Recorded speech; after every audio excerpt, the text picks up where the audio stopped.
नमस्कार दोस्तों, स्वागत है आपका SSC learning point by Singh sir. आज हम करेंगे 24 सितंबर के शिफ्ट 1 का पेपर। चलिए स्टार्ट करते हैं बिना देरी किए हुए और इस पेपर को भी समाप्त करते हैं। पहला सवाल है, find the greatest value of के इन अ 6 digit number they such that the number is divisible by 3। आसान है भाई। देखो ये चला जाएगा, 5 4 9 चला गया, 7 2 9 चला गया। के का बड़ा सा बड़ा मान रखना है जो 3 से डिवाइड हो जाए। आपको पता है ना, नंबर का सम करके 3 से डिवाइड देखते हैं, तो जो डिवाइड हो रहे थे 3 से वो हटा दिए, तो सबसे बड़ा नंबर डिवाइड हो जाएगा। कह रहा है कि यह पाया गया कि बिजली पर हुआ वास्तविक व्यय अनुमानित व्यय से 10% अधिक था और किराए पर हुआ वास्तविक व्यय अनुमानित व्यय से 20% कम था। बाकी सभी व्यय अनुमान के मुताबिक ही थे। कुल वास्तविक व्यय की गणना करें। देखो वो ये कह रहा था बिजली पर जो भी खर्च हुआ ना, यहाँ पर एस्टिमेटेड आया होगा, उससे 10% अधिक था। यानी कि जो हमने एस्टिमेटेड निकाला है यहाँ पर, इसमें 10% हमको जोड़ना पड़ेगा। और रेंट वाले में 20% कम था। कहने का मतलब इसको कम करना पड़ेगा, तब आ जाएगा। देखो कहने का मतलब है, जैसे ये लिखा 2,50,000, ठीक है। इसमें अगर प्लस करते हैं, इसमें प्लस करेंगे क्यों? क्योंकि ये बिजली का हमें जोड़ना पड़ेगा। तो पहले तो यही देख लेते इलेक्ट्रिसिटी का टोटल कितना था भाई। 2,50,000 ये 100% का मान था, और इसमें अगर इलेक्ट्रिसिटी निकालना होता तो 11 हो जाता। ये इलेक्ट्रिसिटी का एस्टिमेटेड आ गया, लेकिन वो ये कह रहा था एस्टिमेटेड से 10% अधिक था, तो इसका हम 10% निकाल कर 2,50,000 में हम जोड़ देंगे। समझ में आई बात? अब दूसरी कंडीशन में देखो, रेंट वाले के लिए अगर लिखें तो 100 बराबर में हमें फिर से 2,50,000 दिया गया था, ठीक है। अगर हम रेंट का निकालें तो 18%, यानी कि अब ये एस्टिमेटेड वैल्यू आ गई किसकी? रेंट की। लेकिन वो ये कह रहा था अनुमानित व्यय से 20% कम था, यानी कि 20% इसका हम निकाल लेते हैं और जो टोटल बना होगा उसमें से इसको कम कर देंगे। इसी को हमें सॉल्व करना था और हमारा आंसर आ जाना था। देखो यहाँ से 2,50,000 हमने ले लिया कॉमन, तो ये 1 हो गया। इधर तो ये चला गया, 1 0 से 1 0, यानी कि 11 बटे में कितना हो गया? 1,000 हो गया। प्लस में, सॉरी माइनस में, ये तो 2,50,000 यहाँ से भी चला गया, 1 0 से 1 0, 36 बटे में 1,000 हो गया, ठीक है। आगे करेंगे तो ये 2,50,000 1 2 3 4 बटे में 1,000 हो गया, और इधर लिखेंगे तो 1,000 प्लस का 11 माइनस का 36 हो गया। इधर डिफरेंस करेंगे तो 25 आ जाएगा, वो भी किसका? माइनस का। ये 0 से 0 कैंसिल आउट। फिर आगे जाएंगे तो 250 हो गया। गुणे में 1,000 से 25 घटा देंगे तो 975 बनेगा। इसका हमें गुणा करना था और हमें आंसर मिल जाना था। तो 0 25 पंजे 125, हासिल लगा 12 हो गया। 25 सत्ते 175, 12 187, हासिल लगा 18 हो गया। 25 ने में 225, 225 में 8 जोड़ा तो 233 हो गया। 233 में 10 जोड़ा 243 हो गया, यानी कि 243750 आंसर। अगला सवाल कह रहा था एक पाइप दूसरे पाइप की तुलना में किसी टंकी को 6 गुना तेजी से भर सकता है। यदि दोनों पाइप एक साथ टंकी को 40 मिनट में भर सकते हैं तो धीमा पाइप अकेले टंकी को कितने मिनट में भरेगा? अब देखो 6 एक साथ, 7 गुणे में 40 बटे में 1। बस अगर आप एफिशिएंसी बना रहे कि 1 का 6 गुना, फिर सबको जोड़ा, आपने 7 गुणे में 40 किया, फिर बटे में 1 कर रहे, टाइम वेस्ट हो रहा, ठीक है।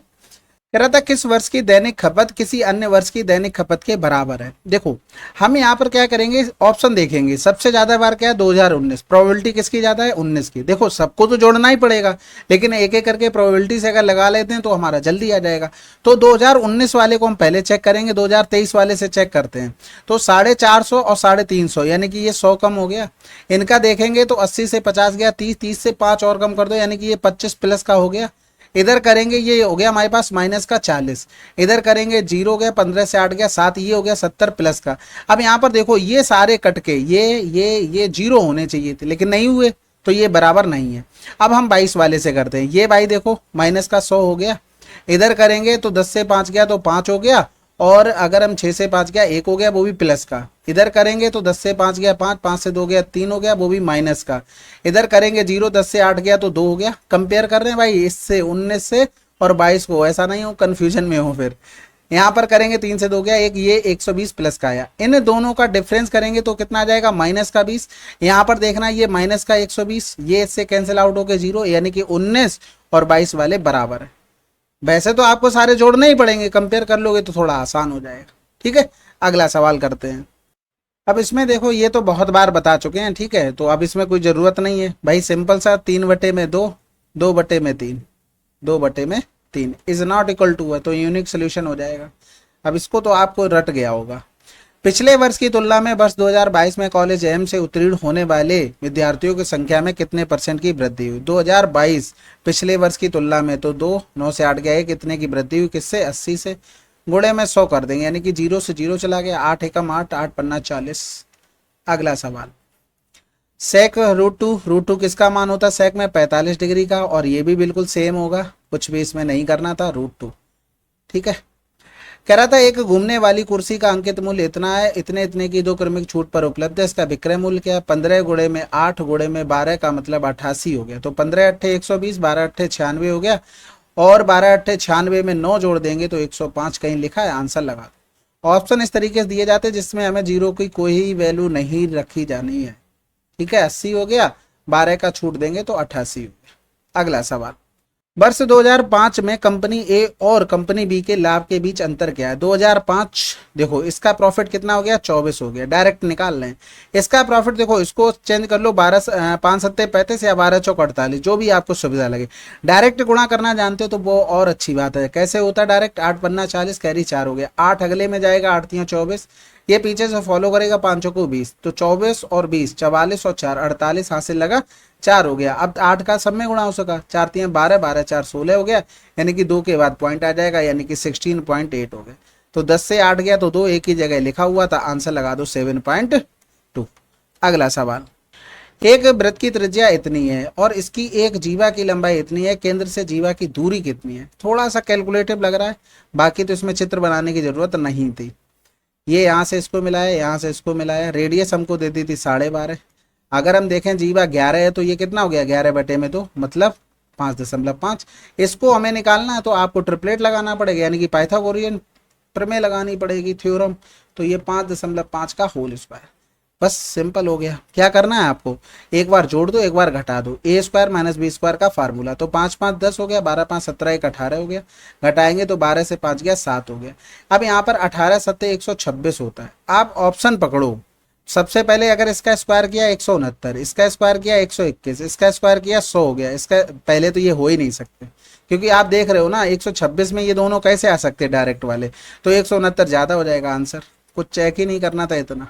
ठीक है, इसमें देखो ट्रायंगल एबीसी और पीक्यूआर रिस्पेक्टिवली कॉन्ग्रुएंट, यानी कि बिल्कुल हुबहू, कुछ भी चेंज नहीं है। ए बी 8 है बराबर पी क्यू बोल दिया, बी सी बोल दिया, ठीक है, बी बराबर इतना, पी और सी का मान क्या होगा? देखो ए बी सी और ट्रायंगल पी क्यू आर, उसने बोला बी, यानी कि ये वाला एंगल 35 है, तो यहाँ पर ये वाला 35 होगा, क्योंकि दोनों ने कॉन्ग्रुएंट है, तो सेम जगह वाली वैल्यू बराबर होंगी।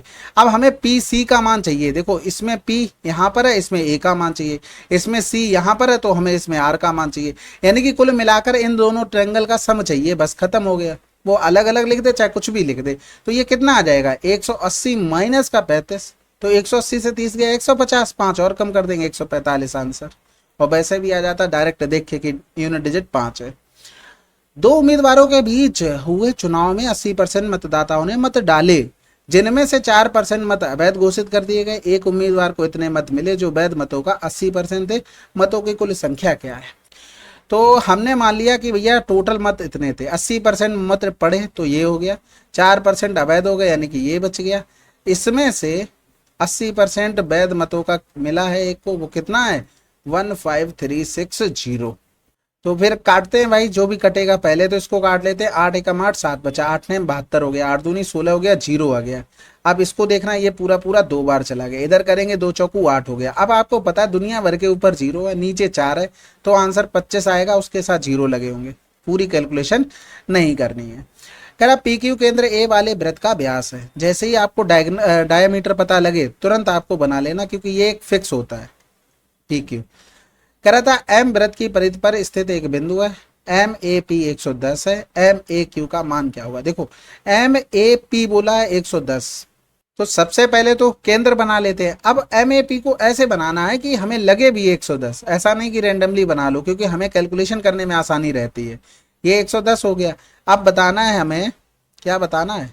M Q A, Q A, यानी कि इसका मान बताना है। बताओ, बता नहीं पाओगे भाई। एक चीज बताओ, ये सेंटर पे बना 110, इसका जस्ट आधा ही तो होगा। खत्म हो गया सवाल। अगला सवाल कह रहा था volume of right circular cylinder box of radius 30 centimetre is 600 centimetre cube, find the height of the box. बताओ, आपको सिलेंडर का यानी कि पाई आर स्क्वायर एच का मान दिया गया था 600, आपको एच का मान निकालना था। तो 22/7, आर का मतलब हो गया 30 गुणे में 30, बराबर में हो गया हमारे पास 600, इधर इंटू में एच। ठीक है, एच बराबर लिखेंगे तो 7 में हो गया 11×3 = 33। तो भैया पॉइंट लगाया, जीरो बढ़ाया। अब ऑप्शन का सहारा लो। देखो 33 दूनी 66 ही तक जा सकते हैं, ऐसा नहीं आगे चले जाओगे। ठीक है, अगला सवाल। त्रिभुज एक्स वाई जेड एक समद्विबाहु त्रिभुज है जिसकी दो भुजाएं बराबर है। कोण वाई की माप 80 डिग्री है, तो कोण एक्स का मान बताना है। एक्स दोनों में कॉमन है तो एक्स वाई जेड इस तरीके से लिखो। वाई का माप 80 है तो ये भी 80 होगा, क्योंकि हमसे बोल दिया ये दोनों भुजाएं बराबर है। तो 80 कितना होता है 160, बचा कितना 20 डिग्री। अगला सवाल। अब इस सवाल को ऑब्जर्वेशन करना है, आपको जीरो वगैरह मानना है मान लो, लेकिन ऑप्शन मैच नहीं होने चाहिए, बस ये ध्यान रखना। सबसे पहले देखो ये प्लस और माइनस का, यानी कि ये स्क्वायर तो आ जाएगा लेकिन माइनस में आएगा, तो ये ऑप्शन तो कैंसिल आउट हो गया। इसके अलावा बाई वाले में तो हमें कुछ चेक नहीं करना, इसको रहने दो ना, हमें इसमें चेक करना है। हमें काम करना है केवल ये इस पर। तो ये एक्स वाई हमें कहाँ कहाँ से मिल सकते हैं, जहां जहां गुणा होगा भाई। इधर अगर करेंगे तो 3 दूनी 6 एक्स वाई हो गया, वो भी माइनस का हो गया। अगर हम इधर देखेंगे ये बाई और इसके साथ मिलेगा तो 3 दूनी 6, ये एक्स वाई हो गया, यानी कि माइनस का 12 एक्स वाई हमें मिल रहा है। तो ये देखो ये प्लस वाला है, ये 6 है और ये माइनस, ये तो कैंसिल ही आउट कर चुके थे। आंसर लगा दो। ठीक है, अगला सवाल। यदि इतने की राशि को इतने % वार्षिक साधारण ब्याज पर निवेश किया जाता है तो कितने समय में, वर्षों में 2 दशमलव स्थानों तक यह राशि इतनी हो जाएगी। तो सबसे पहले तो हम यही देख लेते कि ब्याज मिल कितना गया है। तो इधर करेंगे 2 से 1 गया 1, 4, यानी कि 1 2 3 इतना ब्याज मिला है इतना ब्याज मिल गया भाई, मतलब प्रिंसिपल से ज़्यादा ब्याज मिल गया। चलो, यहाँ पर 800 था, इंटू में 15.5%, इंटू में रेट हमको निकालनी है टाइम बटे में 100, बराबर में हो गया 14,000। ठीक है, तो कैलकुलेशन करते हैं भाई, ये इससे कैंसिल आउट हो गया। इधर करेंगे ये जीरो और बढ़ जाएगा, ये 5 3 15, 5 एकम 5 हो गया, 5 दूनी 10 हो गया, 5 8 40, 1 2 3 हो गया। इधर करेंगे 4 से कट जाएगा, बिल्कुल कटेगा, और 4 से ही काट लो, 4 दूनी 8 हो गया, 4 7 28 हो गया। इधर करेंगे 4 7 28, 1 2 3 हो गया। अब कुछ कटना तो है नहीं, तो यहाँ पर टी बराबर में 7,000, 27 एकम 27 हो गया, हासिल लगा दो, 27 3 81, 2 83 हो गया। अब ऑप्शन का सहारा लो और भाग कर दो, बस 1 2 3। ठीक है, सबसे पहले देखो 8 बार जा सकता है, बिल्कुल 64, 9 बार नहीं जाएगा, 9 8 72, 70 से ज़्यादा हो गया, तो 8 बार जा सकता है। फटाफट गुणा करो, हो सकता है 7 बार 6 बार भी जा सकता हो, तो एक बार 8 कर लेंगे, अगर चला जा रहा होगा तो ठीक है। 8 7 56, 8 3 24 और 5 29 हो गया, 8 2 64 और 2 66 हो गया। देखो भाग चला गया, आंसर लगा दो। अगला सवाल करते हैं। 78 प्रति केजी कीमत वाली चीनी को इतने रुपए केजी कीमत वाली चीनी के साथ किस अनुपात में मिलाया जाए ताकि मिश्रण को इतने केजी में बेचने पर 20% का लाभ हो। तो सबसे पहले तो हमें सीपी बनाना पड़ेगा, क्योंकि ये सीपी है, ये सीपी है, आपको एलिगेशन लगाना है।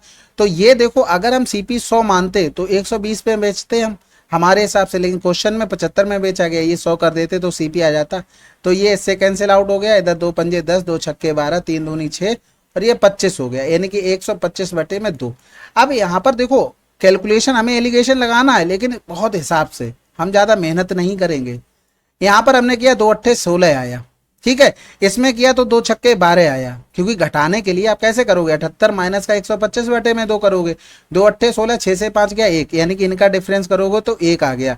और इधर करोगे तो देखो 125/2 से हमें 46 घटाना पड़ेगा, 2 छक्के 12, 2 लिख लिया था, 5 से 2 जाएगा 3, यानी कि यूनिट डिजिट 3 1 वाला मिल रहा है, तो हम यहीं पर खत्म कर देंगे। समझ रहे ना बात, आपको आइडिया लग जाएगा कि इतना बड़ा नंबर नहीं जा सकता, जो कट के लिखा होगा वो कट के ही लिखा है। 31 एक प्राइम नंबर है, ऐसा तो है नहीं किसी से काट के लेके आ जाओगे, तो ये चीज समझना है। बाकी तो आप आराम से घटा भी लो, ऐसा कुछ है नहीं। 2 छक्के 12, 2 चौकू 8, 1 9 हो गया, तो 12 से 9 गया 3 हो गया, इधर करेंगे तो 31 आ जाएगा, बस ठीक है, आसानी था, आप ऑब्जर्व कर सकते थे। अब इस सवाल में वैल्यू पुटिंग तो आपको ऑप्शन से करनी ही पड़ेगी, इसके अलावा सिंपल सा हमको क्या करना है, क्वाड्रेटिक इक्वेशन पे काम करना था। साइन थीटा माइनस का 2 बराबर में 0।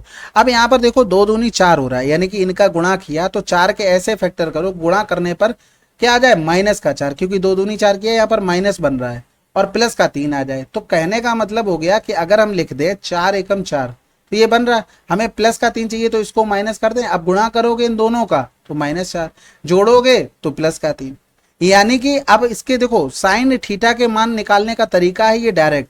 अगर हम यहाँ निकालेंगे तो इनके साइन चेंज करने पड़ेंगे, -4 और ये हो गया +1। उसके बाद इसके कॉफिशिएंट से भाग करते हैं, तो माइनस वाला तो लेना नहीं क्योंकि आपको साइन की लिमिट तो पता है ना, 0 से 1 के बीच में। तो ये वाला हो जाएगा आंसर। कितने डिग्री का होता है साइन में मान? 30 का।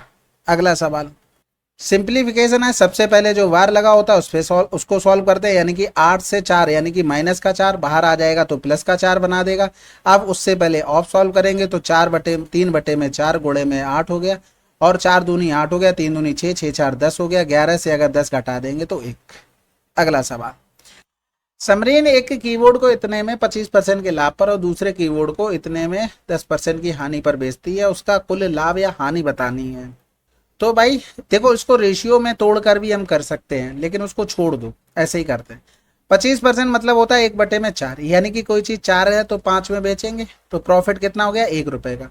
हानि हो रही है 1/10, यानी कि अगर सीपी लॉस और एसपी लिखें तो 10 की चीज 9 में बेचेंगे, 1 और लॉस हो गया। इसका मान दिया गया था 1440, तो 16 ने में 144, तो यहाँ पर लॉस कितना हो गया? 160 रुपए का हो गया, और सीपी कितना हो गया? 1600 रुपए हो गया। इस कंडीशन में देखेंगे तो 1260 हो गया, 5 दूनी 10 हो गया, 2 बचा 55 25 हो गया, 1 बचा 5 दूनी 10, यानी कि इतना गुना हो रहा था। तो इतना गुना हो रहा था तो भैया यहाँ पर प्रॉफिट कितना हुआ? 252 का हुआ। तो भैया इसका प्राइस कितना हो गया? 4 दूनी 8 हो गया, अब 25 चौको 100 हो गया, यानी कि 1008 हो गया। ठीक है, तो यहाँ पर कुल मिलाकर अगर हम देखेंगे टोटल हमें प्रॉफिट कितना हुआ? ये तो लॉस था, यानी कि घटा देंगे तो ये आ जाएगा 2 और 5, 15 से 6 गया तो 9 हो गया। और टोटल कॉस्ट प्राइस अगर हम देखें, टोटल कॉस्ट प्राइस तो 1008 और 1600, यानी कि ये हो गया 1700, सॉरी 2600, तो ये लिख देंगे 2608। ठीक है, इन दोनों को सम कर लिया है, इन दोनों को 2608 गुणे में कर देंगे 100। अब एक चीज तो है, ये दोनों तो हो नहीं सकते हैं, तो काटते हैं पहले। तो 4 से 4 दूनी 8 हो गया, और 4 तियां 12 हो गया। इधर करेंगे तो 4 संग 24 हो गया, 2 बच गया, 4 पंजे 20, 4 दूनी 8 हो गया। इसके अलावा इधर 25 कर देंगे, और इधर कर देंगे 4 एकम 4 हो गया, 1 बचा, 4 तियां 12 हो गया, 2 बचा था ना, 4 संग 24 हो गया, 4 तियां 12। अब बहुत आसान हो गया, 23 गुणे में 25 बटे में 163। ऊपर हमें यूनिट डिजिट 5 चाहिए, बस इतना देख लो। देखो 3 त्रिका 9, 9 6 15 आ रहा, और नीचे 163 आ रहा, ये तो हटा ही दो, क्योंकि 27 आने के लिए नीचे 9 होना चाहिए, और नीचे 9 आपको दिख नहीं रहा होगा, 6 3 9 1 10 होता है, तो ये कैंसिल आउट हो गया। वैसे भी आप आंसर निकाल सकते थे, थोड़ा सा कैलकुलेटिव सवाल था। ठीक है चलो फिर अगला सवाल करते हैं। अब ये सवाल बहुत बार बता चुके, देखो इन दोनों का सम कर दो, माइनस का 26 बराबर में 90, डायरेक्ट मान निकल के आ जाएगा। तो यहाँ पर 4 हो गया, और 90 और 20, 9 2 11 110, यानी कि 116 हो गया। तो 4 दूनी 8 हो गया, और 4 नेम 36। ये तो बताया ना कि अगर आपको a प्लस बी बराबर में 90 दिया हो, और क्वाड्रेंट वाला चेंज जो करते हैं, तो यहाँ पर साइन ए बराबर में कॉस भी हो जाएगा, और टेन ए बराबर में कॉट भी हो जाएगा, और सेक ए बराबर में कोसेक भी हो जाएगा। अगला सवाल, अच्छा समझ गए ना? इसमें कहने का मतलब है ये आपको कंडीशन दी गई थी, और इससे आपको मान निकालना था। एक पुलिसकर्मी 100 मीटर की दूरी से एक चोर को देखता है, चोर भागने लगता है और पुलिसकर्मी उसका पीछा करता है। यदि चोर और पुलिसकर्मी की चाल इतनी इतनी है, तो पकड़े जाने से पहले चोर कितनी दूरी भाग पाएगा? इन दोनों का डिफरेंस 2, 2 बराबर में 100। चोर का निकालना, 21 का गुणा कर दो, 2 पंजे 10 हो गया, 21 पंजे 105 हो गया, आंसर आ गया। भाई ये हम बहुत बार बता चुके हैं। यहाँ से ये पुलिस वाला यहाँ पर पहुंचा, इतनी दूर में ये चोर पहुंचा, यहाँ पर पकड़ लिया गया। टाइम तो दोनों का सेम, तो स्पीड में रेशियो 21 और 23 का, तो डिस्टेंस में भी रेशियो सेम हो जाएगा। ये यहाँ पर डिफरेंस 2 है, हमारे हिसाब से डिस्टेंस में क्वेश्चन में 100 था। चोर कम दूरी दौड़ेगा तो 21 बराबर हमें निकालना, तो इस चीज को आप लोग को डायरेक्ट पता होना चाहिए। अब इसमें देखो, ABC ने एक व्यवसाय में धनराशि का निवेश इस प्रकार किया कि A के हिस्से का 2 गुना, B के हिस्से का 4 गुना और C के हिस्से के 6 गुना सभी बराबर हैं। ठीक है, तो देखो A के हिस्से का 2 गुना, बी के हिस्से का 4 गुना और सी के हिस्से का 6 गुना, ये बराबर है। आप क्या करो, इनके एलसीएम ले लो, 4 2 और 6 का 12 आ जाएगा, 12 से सब में कर दो भाग, 12 से सब में कर दो भाग। तो यहाँ पर ए बटे में कितना आ गया 6 और बी बटे में 3 और सी बटे में कितना आ गया 2, ये डायरेक्ट मान आ गए इनके। तो 6 3 9 9 2 11, 11 बराबर में 44 के दिया गया था, 6 बराबर निकालना था तो 24 के आंसर आ जाता। के का मतलब तो पता है ना, 1000। अमित के पिता की आयु अमित की आयु से 5 गुना अधिक है। 6 वर्ष बाद उनकी आयु अमित की आयु की 3.5 गुना होगी। उसके 9 वर्ष बाद उनकी आयु अमित की आयु की कितनी गुना होगी। देखो, सबसे पहले ये चीज ध्यान रखना कि अगर टाइम्स करना हो उसे, तब भी हिंदी में वो अधिक वगैरह लिख देता है, तो इंग्लिश में देख लिया करो, जब तक मोर ना लिखा हो तब तक आपको गुणे पर ही काम करना है। ठीक है, इसमें मोर लिख दिया तो उस तरीके से करते, तो फादर था और फादर साहब अमित हो गए, तो ये 1 है तो 5 गुना अधिक, 5 एकम 5 यानी कि ये 6 हो गया होगा।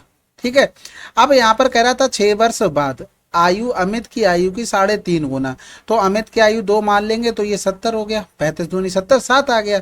यहाँ पर देखो डिफरेंस 1 चल रहा है, 1 1 का चल रहा है, तो 1 वर्ष का डिफरेंस कितने में आया, 6 वर्ष में आया। अब इसके भी हमें 9 साल बाद जाना है, कितने साल बाद, 9 साल बाद, यानी कि सब में सेम सेम बढ़ेगा। कहने का मतलब है कि 6 साल में 1 यूनिट बढ़ रहा था, तो 9 साल में कई यूनिट बढ़ेगा, तो 6 एकम 6 हो गया, 1.5 यूनिट बढ़ेगा, तो इसमें 1.5 इसमें जोड़ दो, 1.5 इसमें जोड़ दो, यानी कि ये 3.5 हो गया, ये 8.5 हो गया। बात समझ में आ गई। अब हमें यही करना था भाई, वो ये कह रहा था 3.5 का कितना गुना 8.5 है, तो x बराबर में करेंगे 17 पना 85, 5 सत्ते 35, 7 दूनी 14, 2 सही 3 बटे में 7 आंसर। अगला सवाल, चलिए फिर ये 24 की शिफ्ट 1 थी। अगला सवाल क्या, ये समाप्त हो गई है। और सजेशन वगैरह तो लिख दिया करो जैसा भी आपको लगे, यानी कि अच्छी चीजें हो वो भी लिखो, खराब चीजें हो वो भी लिखो, लेकिन एक मर्यादा में। ठीक है, बाकी कोई सजेशन हो तो जरूर से लिखा करो। ठीक है, वीडियो कंप्लीट करते हो तो डन तो लिख ही दिया करो। बाकी मैं आशा करता हूँ आप अच्छे से रिवीजन कर रहे होंगे, रिवीजन इन द सेंस जो भी आपको सवाल टफ लग रहे होंगे उनका। एट द एंड लास्ट में मैं वीडियो तो एक बना ही देता हूँ। ठीक है, इससे से अच्छे अच्छे क्वेश्चन निकाल कर, जिसमें आपको एक सफिशिएंट पैकेज मिल जाएगा, कि कहने का मतलब ये है कि उसमें थोड़े टेक्निकल क्वेश्चन, कैलकुलेटिव क्वेश्चन, थोड़े आसान क्वेश्चन सब मिल जाएंगे, तो आपको ऐसा महसूस होगा कि पूरा पेपर मैंने कर लिया। ठीक है, चलो फिर कंप्लीट करते हो, डन तो लिख ही देना। मिलते हैं अगले वीडियो में, तब तक के लिए जय हिंद, जय भारत।